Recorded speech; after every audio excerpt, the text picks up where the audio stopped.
The other solution is nature's, and that means the laws of nature cannot be violated with impunity.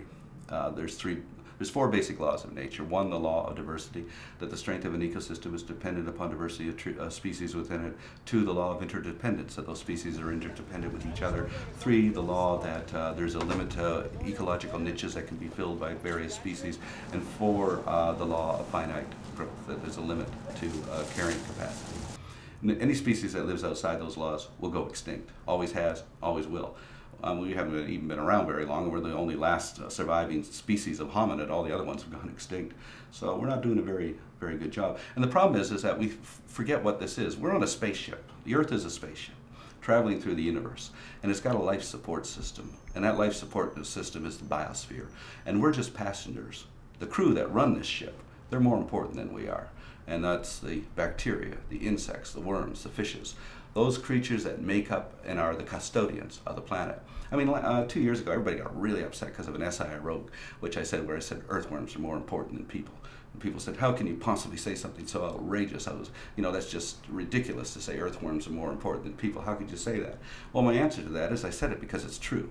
Earthworms can live on the earth without us. We can't live on the earth without them. We need them. They don't need us. Therefore, ecologically, they're far more important than we are, as are beetles and ants and bacteria and plankton and trees, far more important than we are. We're just glorified passengers. And, if we disappeared tomorrow, things would vastly improve, but they certainly wouldn't cause a major life support system meltdown. It's like if I go into my engine room and I see my engineers popping rivets out of the hull, and I say, "What the hell are you guys doing?"